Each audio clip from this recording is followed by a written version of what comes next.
Bonjour à toutes et à tous et bienvenue dans le briefing des marchés du 1er avril 2022. Avant de débuter, je vous laisse prendre connaissance de l'avertissement légal sur les risques. Pour rappel, aujourd'hui, nous avons le salon de l'analyse technique à Paris.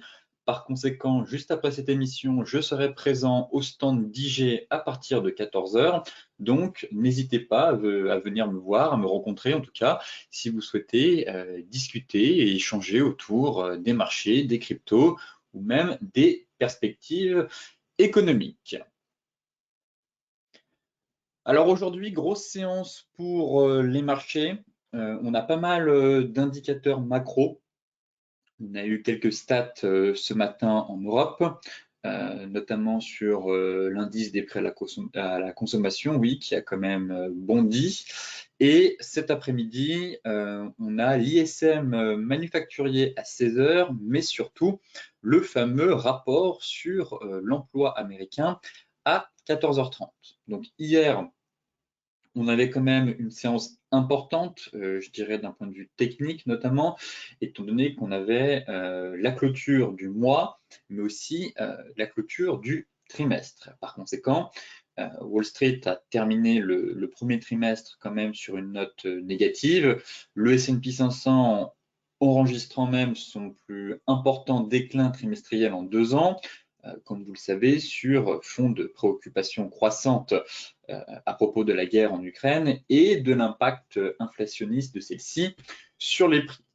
Ensuite, on a eu quelques déclarations qui n'ont pas arrangé les choses, puisque hier, les propos de Vladimir Poutine ont un peu mis de l'huile sur le feu, puisque le président russe a annoncé que Moscou exigerait dès ce vendredi que les acheteurs de pays étrangers inamicaux payent en roubles les livraisons de gaz naturel. Ensuite, on a eu aussi les États-Unis qui ont imposé hier, dans la journée justement, de nouvelles sanctions contre la Russie, et tandis que le président Joe Biden, comme je vous le disais, hier justement, a décidé de puiser de manière inédite dans les réserves de pétrole du pays, justement pour tenter d'apaiser les craintes sur une pénurie et une flambée accrue des prix. On a déjà une inflation qui est quand même assez impressionnante aux États-Unis et actuellement, la hausse des prix à la pompe fait un peu mal au portefeuille des consommateurs américains. Enfin, Wall Street reste quand même assez sensible aux derniers développements du conflit entre la Russie et l'Ukraine, qui a eu pour effet justement d'accentuer l'inflation, comme je vous le disais, déjà galopante. Et face à cette hausse de l'inflation, il est de plus en plus attendu que la Fed adopte une politique monétaire plus agressive, avec des mesures qui pourraient par conséquent peser sur la croissance économique. Car forcément, si on a un ralentissement économique et d'un autre côté, entre 7 voire même 8 hausses de taux, forcément, ça va impacter les marchés, mais aussi l'économie. Euh, la Fed, selon moi, a trop attendu. Elle aurait déjà dû monter ses taux l'année dernière. Les conditions étaient totalement réunies. Elle a préféré attendre et aujourd'hui, inflation galopante et risque, je dirais pas de récession, car c'est un peu tôt pour évoquer ce mot, mais en tout cas d'un ralentissement économique. Donc forcément, euh, on passe de 0 hausse de taux en 2021 à potentiellement 8 hausses de taux en 2022. Mais selon moi, ce scénario reste quand même peu probable. Euh, je continue de penser que la Fed ne pourra pas, euh, en tout cas, augmenter les taux de manière si agressive. Derrière, on aura forcément une grosse réaction du marché et on aura finalement le même scénario que fin 2018. La Fed finira par faire volte-face. Ce matin, en Europe, légère hausse, assez calme. On limite la prise de risque, étant donné qu'on a quand même la parution de plusieurs indicateurs clés. Les marchés entament forcément le deuxième trimestre sur une note un peu plus prudente, l'invasion de l'Ukraine par la Russie, les perspectives d'un resserrement monétaire plus important et les préoccupations sur la conjoncture économique continuent quand même de peser sur le moral des investisseurs et sur le climat général. Comme je vous le disais, on a quand même eu des stats en zone euro, bon, sans surprise, j'ai envie de dire, avec le conflit en Ukraine, forcément, l'indice des prêts à la consommation a bondi de 7,5% en rythme annuel, après 5,9% en février, alors que les économistes tablaient quand même sur une hausse de 6,6%. Bon, des chiffres impressionnants, certes, mais qui ne surprennent pas étant donné l'impact de la guerre en Ukraine sur un peu partout dans le monde finalement, sur les pays de la zone euro, que ce soit aussi outre-Atlantique, mais surtout cela impacte assez fort, en tout cas les ménages et les consommateurs. Maintenant, on suivra quand même de près la publication à 14h30 du rapport mensuel du département du travail et forcément la composante sur les salaires devrait être particulièrement surveillée dans le contexte inflationniste. Côté macro, hier je vous ai partagé un graphique en vous parlant un peu de la saisonnalité. On avait un petit échantillon qui était quand même intéressant. C'était à partir de 2006 et je vous disais que le mois d'avril, généralement, est un bon mois pour les marchés. Effectivement, depuis 2006, on a eu une seule fois, je crois que c'est en 2012 si je me rappelle bien, où le S&P avait terminé dans le rouge avec une baisse de 0,7%.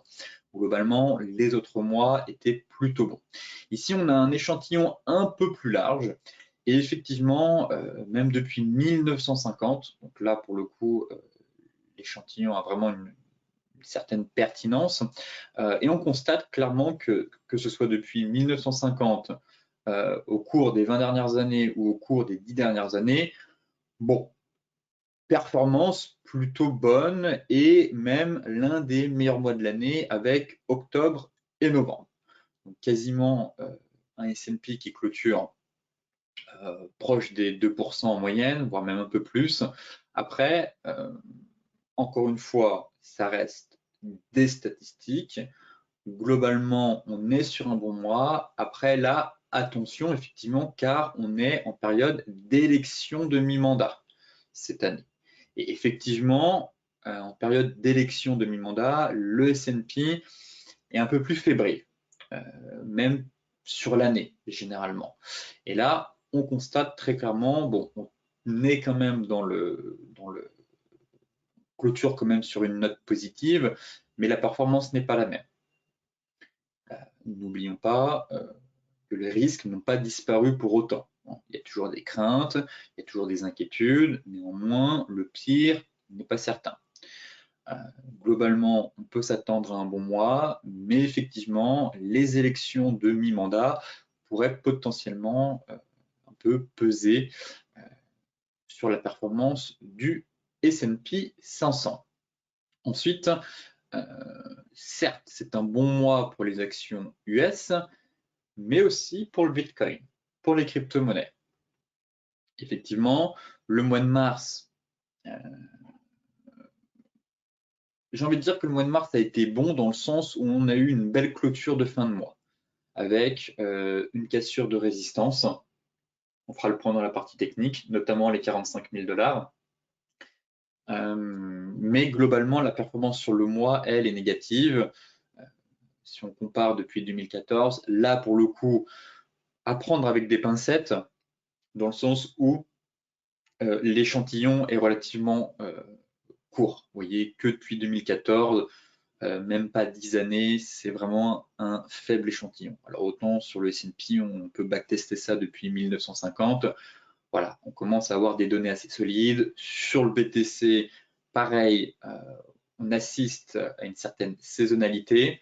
Globalement, il me semble que c'est le mois de mai qui est bon, mai-juin, notamment le mois de mai, le mois d'avril et aussi le mois d'octobre. On a pareil, différentes phases avec des performances assez fortes sur certains mois. Pour le coup, sans surprise sur le mois de mars, performance assez décevante. Néanmoins, sur la fin du mois, on a quand même réussi à break les 45 000 $ qui constituaient, selon moi, un niveau clé. Donc maintenant, il faut confirmer ce niveau.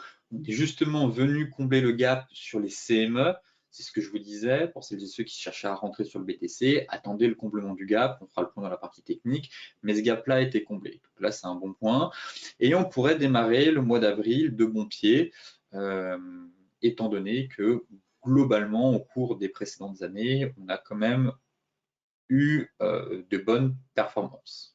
Donc, effectivement, d'un point de vue technique, on a une fin de mois encourageante, cassure de résistance, sortie de triangle. Forcément, on peut s'attendre à ce que la reprise haussière poursuive sa marche en avant et permette d'enregistrer une performance positive. Néanmoins, ça reste des statistiques et l'échantillon est quand même un peu court pour affirmer avec certitude qu'on va avoir des prochains mois, qu'on va clôturer en tout cas les prochains mois dans le vert.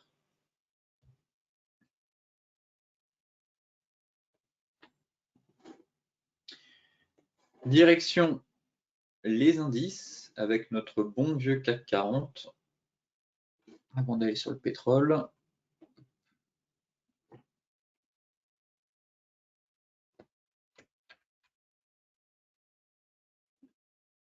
Bon, légère hausse ce matin. Toujours mon biais baissier. Finalement, on a quand même enfoncé ce niveau. On reste sous la MM50. Pas d'achat selon moi. Enfin, achat si, mais sur un repli significatif, à savoir la zone de support qui serait juste ici, les 6570 points. Pour l'heure, je pense que la stratégie payante de la semaine restait plutôt les ventes, proches de la MM200, des 61,8.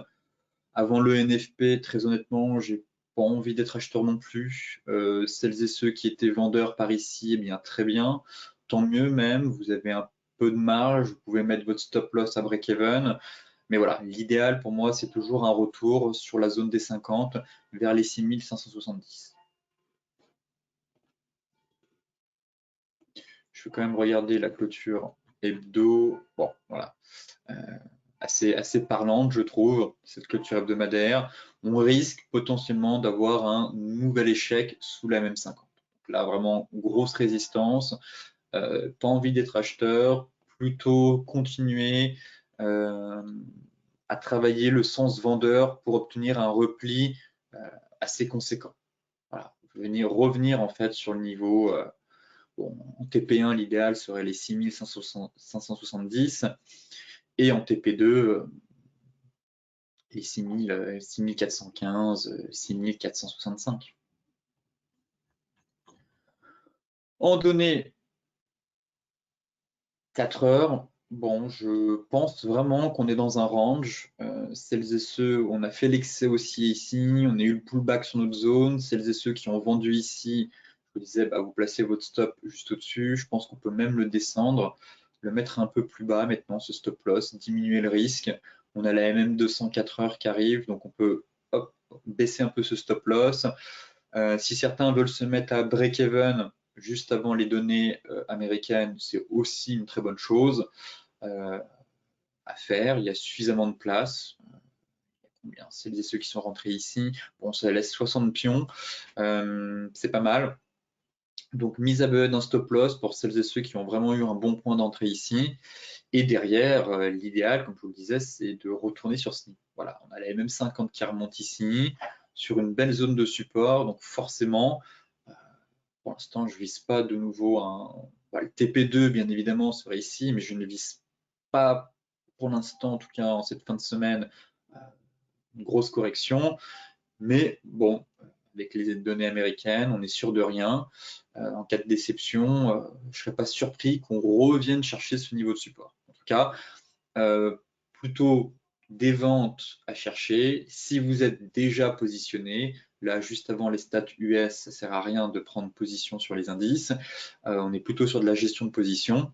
Maintenant, TP1 selon moi toujours ici, et ensuite on avisera. Forcément, là on a une très belle zone, un bas de range, une MM50 qui remonte à la hausse. Forcément, je serais intéressé pour de nouveau chercher des achats en swing sur ce niveau. En données horaires, bon, ça donne pas grand chose. Effectivement, on est sur le milieu de range finalement. On est sur le milieu de range et on a le support sur le milieu de range. Donc là, vraiment pour accélérer, il faudrait break les anciens sommets juste ici. On avait l'ancien range qu'on a travaillé en début de semaine, sorti par le haut. Bon, ça tient. Mais si derrière on casse ce joli niveau de support ici, je pense qu'on peut facilement accélérer pour aller chercher ce fameux niveau clé. Le DAX. Le DAX, c'est la même chose. On a quand même ce repli. Le TP1 a quasiment été fait. Je vais basculer en données d'abord en données hebdo. Je vais voir pareil la tête de la bougie. Bon, on est au-dessus de notre kit jaune. Là, on est quand même sur une étoile filante. L'ancienne borne haute du range a quand même bien fait le job, je trouve, ici. Notre fameux range, voire même élargissement ascendant de sommet. Tout dépend comment vous voyez les choses. En tout cas, c'est vraiment une zone, c'est le pivot clé, très clairement. Les acheteurs reprendront la main pour aller plus haut si on arrive à breaker ce niveau. Pour l'heure, on est plutôt dans une phase corrective, voire de respiration. Maintenant, en données daily, pareil, bon, TP1 quasiment atteint. L'eau de la zone, c'était le niveau qu'il fallait travailler. Je vous disais plutôt vendeur, tant qu'on, ça restait le plan selon moi de chercher des ventes tant qu'on était sous cette zone. Continuer, enfin, à l'inverse, commencer à chercher des achats uniquement si on breakait cette zone à la hausse. Bon, on a eu une belle séance baissière hier, TP1 quasiment atteint. Pensez à prendre des bénéfices, effectivement, je visais peut-être un poil plus bas. J'ai deux niveaux. Je vais en enlever un. Je vais enlever celui-là. Hop, voilà, c'est plus propre. Bon, voilà, vous voyez, niveau des 50, bas de nuage, 14 415, effectivement, 14 360, c'était le premier niveau à aller chercher si vous étiez vendeur. TP1 fait, très clairement. Maintenant, mise à BE du stop loss. Si on peut aller chercher un peu plus bas, ce serait pas mal. Donc, mise à BE du stop et laissons le marché décider et on avisera, en tout cas, en début de semaine prochaine après les données américaines. Mais globalement, plutôt toujours envie de travailler ce sens vendeur. Bon, là maintenant, vendre ici, c'est peut-être un peu tard, surtout sur support plutôt.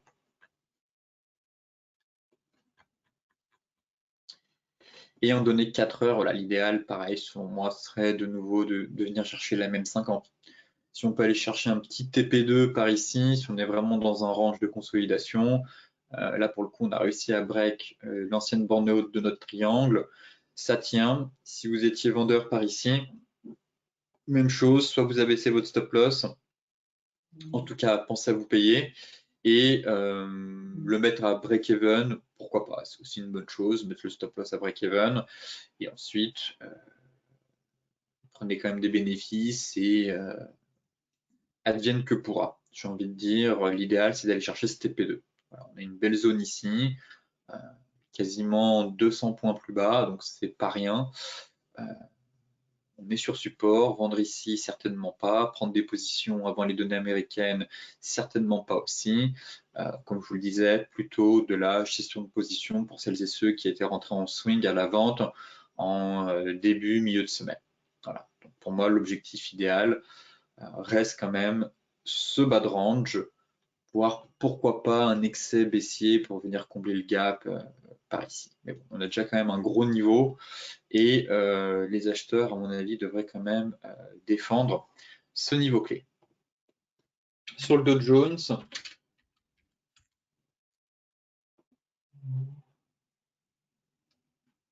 on a eu une belle séance dans le rouge quand même sur les indices américains. La bougie est vraiment pas top. On est repassé sous la zone.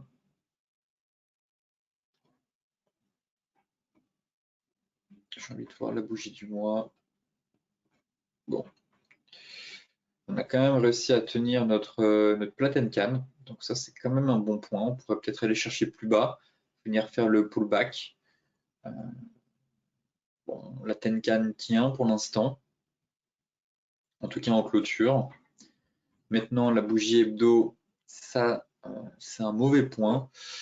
Prisonnier entre MM50 et Kijun. Donc là, c'est vraiment le niveau clé important à préserver. Sous ce niveau-là, ça pourrait se dégrader, effectivement. Ça partait bien en début de semaine. Joli break de la MM50. Cassure des 61,8. Et finalement, hier, on a tout retracé et on a cédé tous les gains de la semaine. Bon, je trouve que ça s'est un peu dégradé techniquement. C'est vrai que cette bougie-là est quand même assez impulsive. On a enfoncé quand même des niveaux clés. Maintenant, j'ai envie d'aller voir les futurs, surtout pour voir si on a réussi à préserver cette zone. À mon avis, les futurs doivent être dans le vert. Logiquement, celles et ceux qui avaient payé ici, bon, ont pris un TP1, ont dû se faire sortir à break-even. Ça se dégrade, mais c'est pas dramatique non plus. On va aller voir les futurs tout de suite. Ouais. Bah, la zone tient. Le bas de la zone tient. Bon, celles et ceux qui ont mis le stop loss ici, bon, bah, il y a eu une sortie de trade, quasiment à break-even. Maintenant, le fait qu'on soit dans le vert comme ça, c'est un bon point. Là, il y a deux éléments qui me plaisent bien sur le Dow Jones. Alors, comme je vous disais, je passerai vendeur si on break cette zone. Je vais nettoyer mon graphique parce que là, j'ai enlevé l'Ishimoku. Supprimer l'ancien range, celui-là, l'objectif théorique du double top à la limite, du double creux, pardon, on va le laisser. Voilà. Donc, grosse accélération sur la zone. Pour le moment, elle tient. Vous voyez, on a réussi à reconquérir la MM 50. On a un beau chandelier. Là, on a quand même un bel avalement haussier sur zone. Donc ça, c'est quand même un bon point. Presque envie d'être acheteur. Attendons quand même les données américaines. Mais là, on est sur une zone de support, avalement haussier. La MM50, finalement, est préservée. On reste toujours sur des plus bas et des plus hauts de plus en plus haut. Donc la dynamique reste haussière. C'est sûr que si on break ce niveau à la baisse, là par contre on aura une dégradation de la tendance. D'où mon intérêt de chercher des ventes. Pour l'heure, ça reste haussier. Ensuite, le deuxième point, c'est ma Tenkan et ma Kijun qui sont en train de se mettre à plat. Donc là, pareil, à surveiller. On a déjà un signal haussier, avalement. Si d'ici cet après-midi, finalement, les chiffres sont bien accueillis et qu'on a une cassure Tenkan Kijun, bah, vous connaissez le setup. Peut-être que certains voudront rentrer ici maintenant. Personnellement, j'attendrai au moins les données américaines sur l'avalement. D'autres attendront peut-être la cassure Tenkan Kijun avec une bougie flux. Effectivement, Chikou serait libre de tout obstacle et derrière, le scénario serait le même, TP1, TP2. Voilà le plan sur le Dow Jones. Plutôt dans une optique d'achat, toujours, tant que la zone est préservée. Si on renforce le signal aussi avec une cassure Tenkan et Kijun, ce sera encore mieux. Par contre, on cessera les achats si derrière, bougie qui vient breaker notre fameuse zone. Pour l'instant, on reste sur un niveau de support, donc on travaille ce niveau plutôt à l'achat qu'à la vente.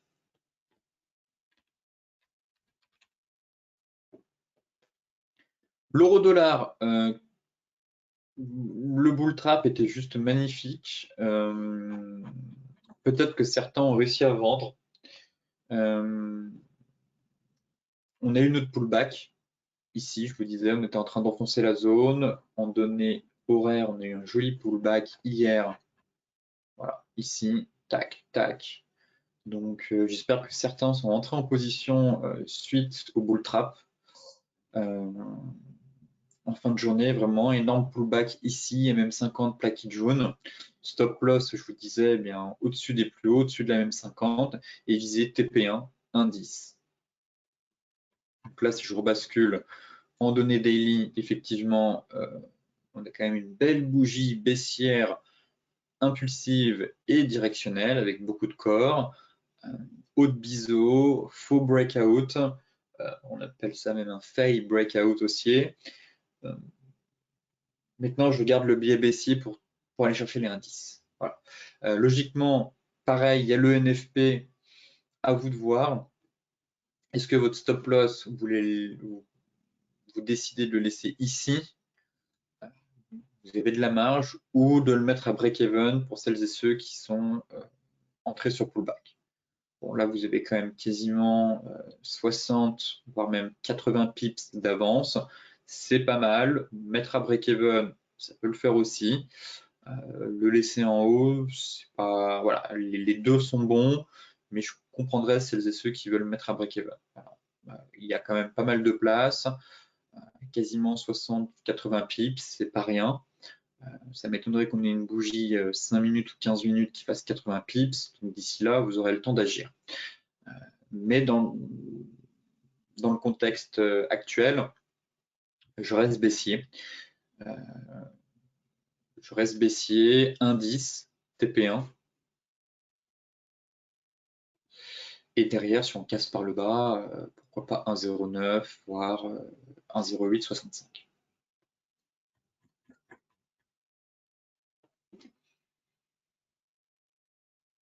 On a un petit niveau ici, effectivement, ça travaille. Petit niveau. Mais pour moi, je verrais bien plutôt pas un range, mais un biseau, par conséquent, objectif bord de base du range. Ce qui correspond au niveau psychologique des indices. Donc voilà le plan. Mise à BE, tout dépend en fait des données américaines qui vont tomber cet après-midi. Bon, si on accélère, mettez-vous directement à BE, vous embêtez pas. Hop, ABE et visez indice. Indice, la prise de bénéfice, on abaissera le stop loss en stop win et derrière on espérera une cassure pour vraiment avoir une belle accélération baissière 100 pips plus bas. Le GBP NZD, c'était un peu les plans de la semaine, ils sont un peu mous. Bon, ils se sont déclenchés, je change pas mon fusil d'épaule, la bougie est belle. Effectivement, peut-être que certains ne sont pas rentrés, je peux le comprendre. Effectivement, on a juste eu un chandelier de retournement ici avec un bel avalement. L'idéal, dans un premier temps, ce serait d'attendre soit la confirmation de la... Alors, elle a été validée, autant pour moi. Je vais quand même vérifier. Ouais, elle est validée. C'est sur le GBP-AUD, je crois, oui. Donc, bon, je n'arrive pas à la tracer correctement.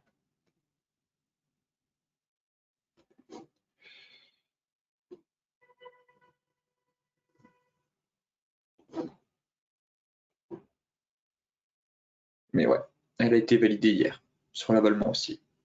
Bon, pour moi, le trade est déclenché. Le trade est déclenché. Le stop loss par ici.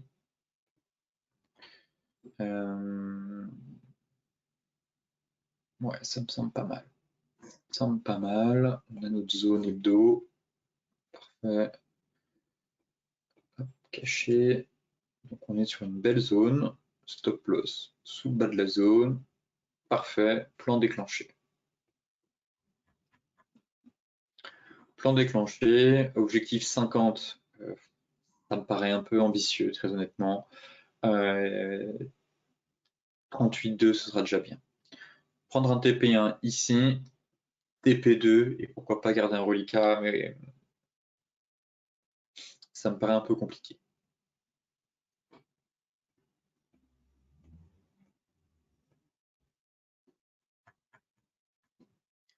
Voilà, en données 4 heures, là, ce que j'aimerais vraiment, c'est enfin une vraie bougie verte qui vienne une bonne fois pour toutes nous breaker MM50, plaquer jaune et percer le nuage. Et là, on aurait vraiment un signal de force acheteuse et on pourrait enfin reprendre un peu de hauteur sur cette paire. En tout cas, on est sur une zone de support hebdomadaire, voire même mensuelle. On a un chemin de retournement, une divergence haussière. Donc là, on a vraiment un setup assez complet. Par conséquent, je pense que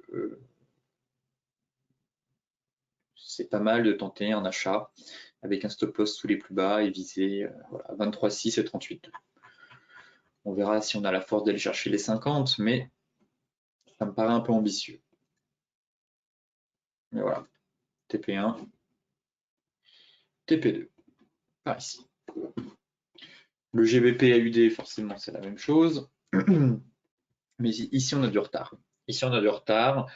La divergence n'est pas validée pour le coup, mais le pattern est beau. Voilà, le marteau inversé, l'avalement, là, ça retombe un peu.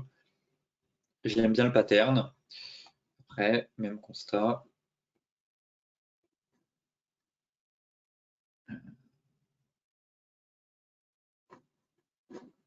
En données mensuelles,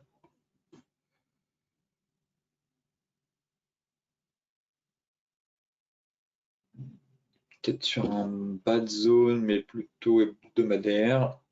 Ouais, effectivement.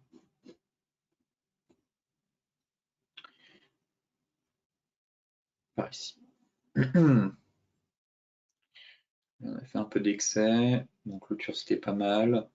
Et là, on a quand même bien travaillé ce niveau. Donc, même constat que sur le GBP-NZD. Maintenant, je vais juste vérifier une chose.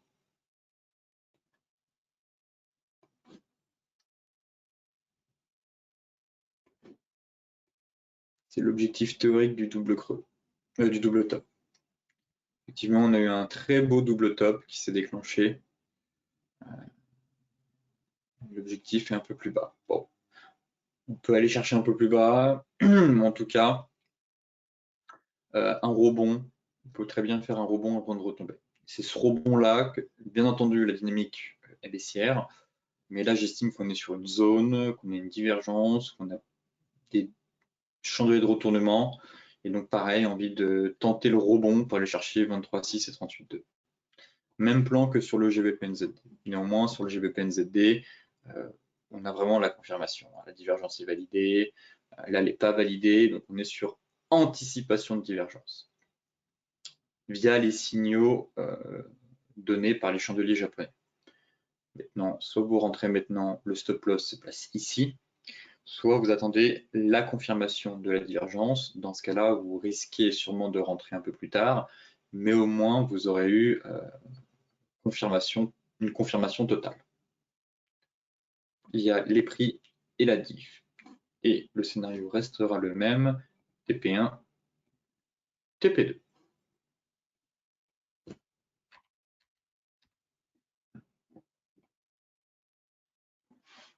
Bon, le gold, toujours dans son range. Ça partait bien hier. J'ai vraiment cru qu'on allait aller chercher la borne haute. On est retombé un peu. On était bien orienté. On franchissait le milieu de range. Bon, pas de changement. Le trade est toujours en place sur cet actif. J'ai envie de voir la clôture trimestrielle. Voilà, la clôture trimestrielle est encourageante. Pour le coup, première fois depuis juillet 2020 qu'on clôture au-dessus des 1910. Donc ça, c'est quand même un bon point. On a dommage qu'on ait autant de mèches hautes, mais la clôture est propre. Voilà, d'habitude, on a fait d'excès, excès sur mèche, là aussi. première fois qu'on clôture au-dessus de ce niveau. Donc là, on a quand même une belle clôture trimestrielle.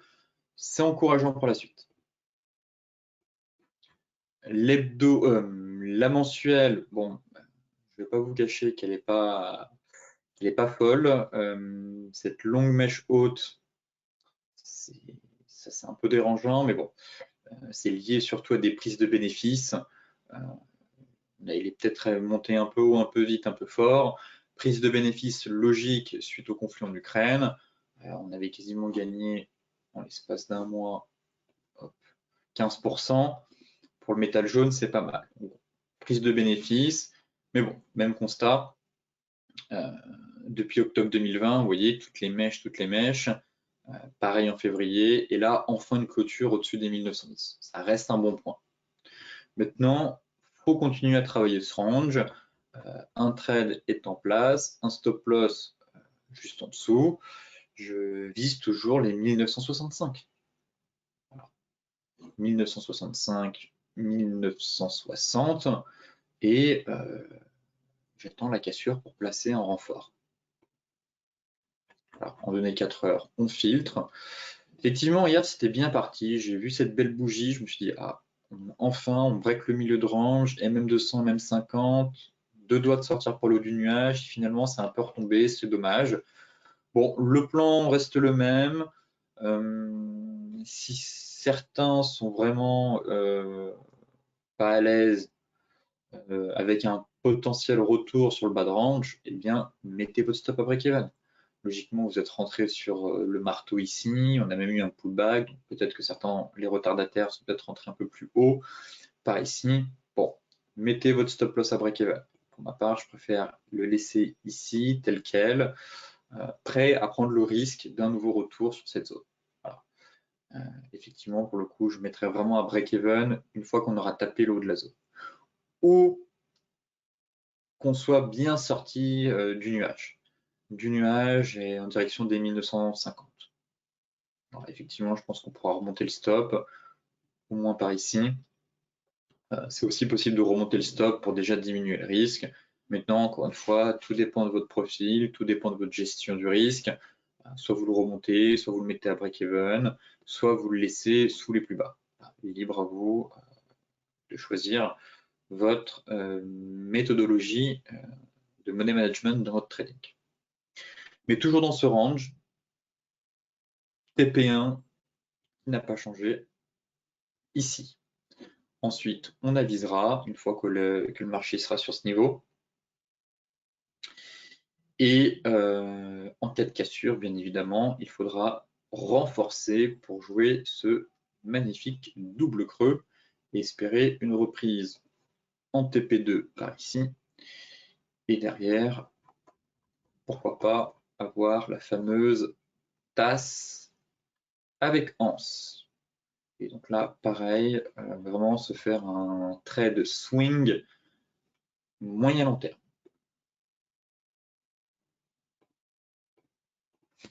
Le Brent, belle réaction du pétrole. Bon, hier, je suis resté à l'écart. Pas envie de prendre des risques inutiles avec les annonces de Joe Biden. Là, la clôture du mois, cette longue mèche haute est quand même assez impressionnante. Sur la clôture mensuelle, sous zone. Enfin, on préserve notre zone. Maintenant, deux choses d'une. La première, belle réaction des prix. Je embellis mon coup. On n'a pas besoin. Voilà. Donc, belle réaction des prix sur support. MM50, oblique. On a fait notre petit excès baissier. Ça remonte. Tant que l'oblique est préservé et surtout la MM50, je vais enlever l'oblique. Hop, voilà. Vous voyez la MM50 juste ici. Donc voilà, pour moi, on a quand même un beau niveau à ne pas négliger. Tac. Notre zone est préservée et en données 4 heures, j'aime bien le chandelier.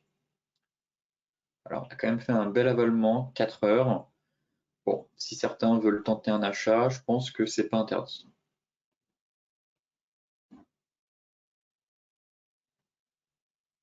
Voilà, là pour le coup, bel avalement haussier, sur zone, le stop loss sous l'oblique, sous la MM50, daily.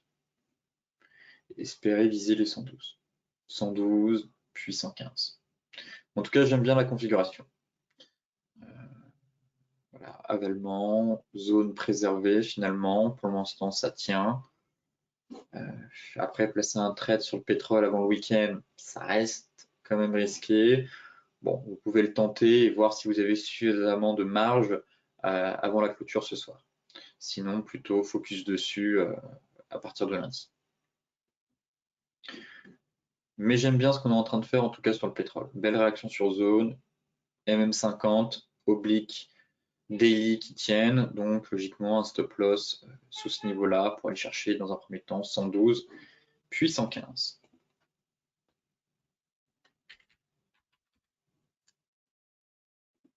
Le light, la même chose, très propre aussi.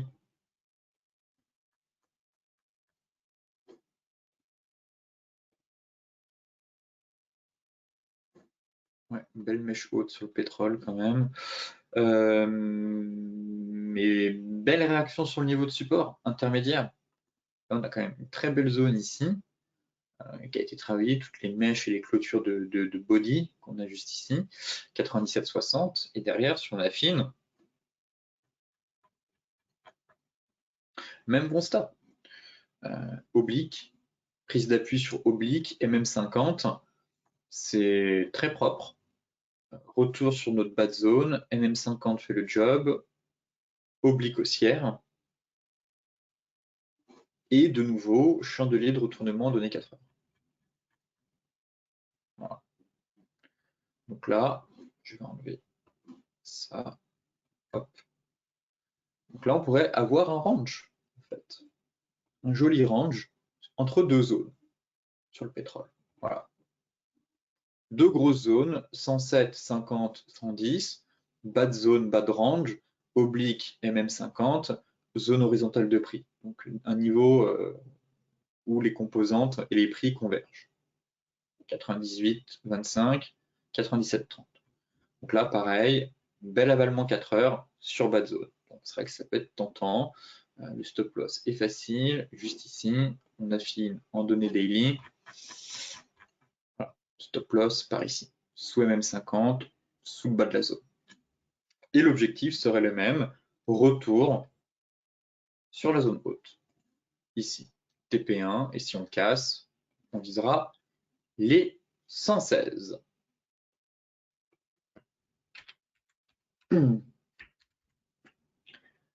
Le BTC, pullback activé. Pour les retardataires, je pense que rentrer en position est possible. Maintenant, ma seule crainte, j'espère juste qu'on n'est pas dans un biseau. Voilà. J'espère vraiment ici que c'est un triangle ascendant et pas un piège en biseau, voire en canal haussier. Bon, drapeau, il est un peu long pour que ce soit un joli drapeau. Consolidation dans un drapeau, généralement, c'est pas 4 mois. C'est entre 3 semaines et 6 semaines. Donc là, même si je prolonge, ça ferait quand même un long drapeau et ce serait plutôt un canal haussier. Donc en cas de sortie par le bas, bon, ce serait un retour un peu plus bas. Mais un drapeau, ça ferait reporter le mât ici, sortie de drapeau, ce serait direction les 15 000 $. Donc pas de drapeau, plutôt un canal. Voilà, si on devrait ajuster. Donc j'espère vraiment que ce triangle est un pullback ici et qu'on n'est pas dans un canal baissier, car effectivement, si on réintègre ce niveau sous les 45 000, ça risque d'être frustrant pour les acheteurs. Mais effectivement, comme je vous le disais en début de semaine, le plan, c'était d'attendre le comblement du gap sur les CME, et c'est chose faite. Donc là, pareil, j'ai tracé l'oblique au-dessus. Je reste dans une optique de triangle ascendant sur le BTC et d'un pullback. Voilà. Donc là, on a ce fameux gap CME, ce trou d'air.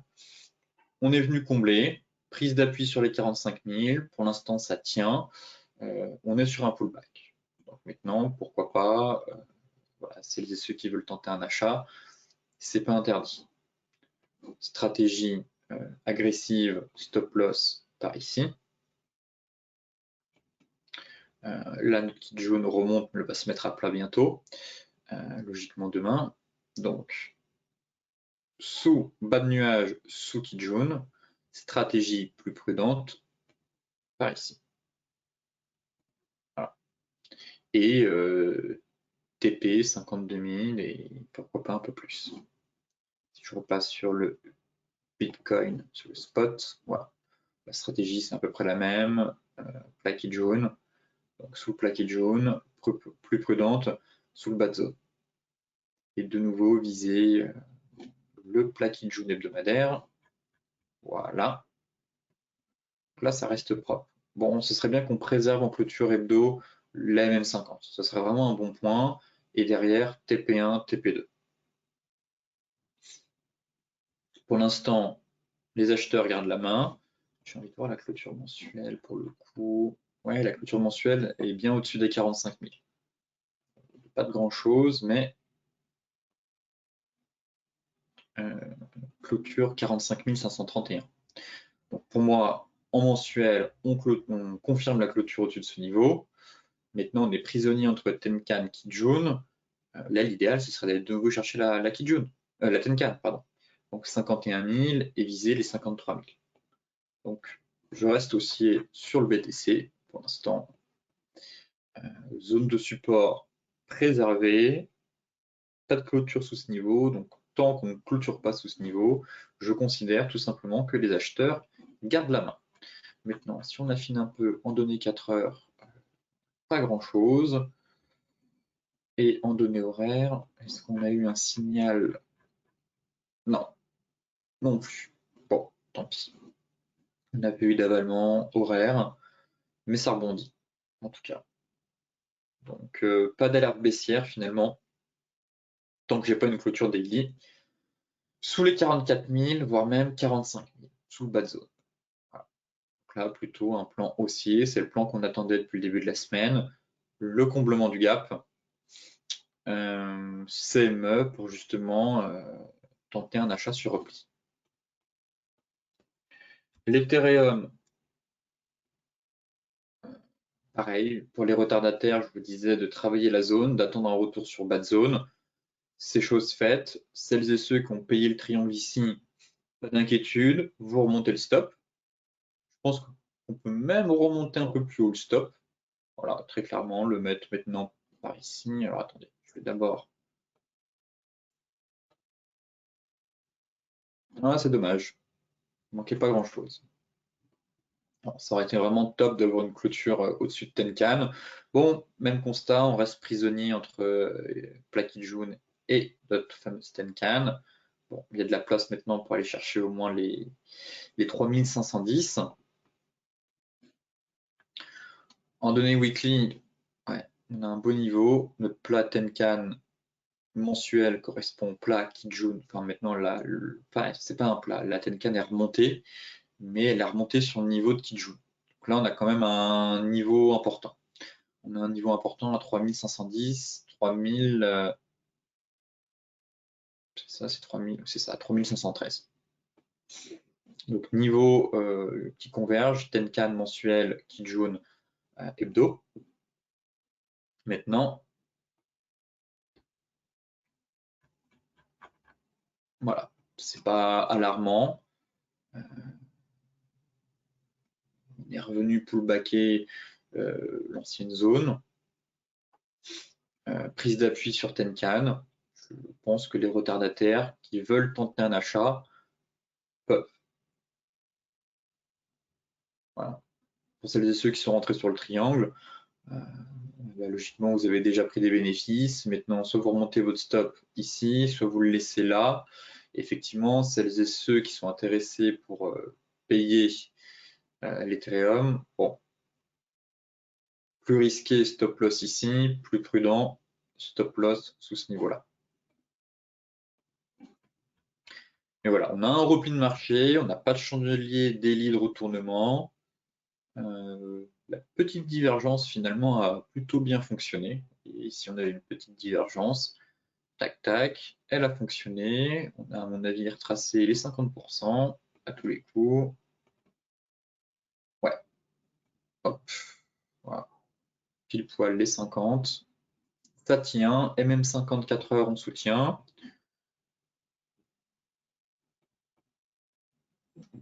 Et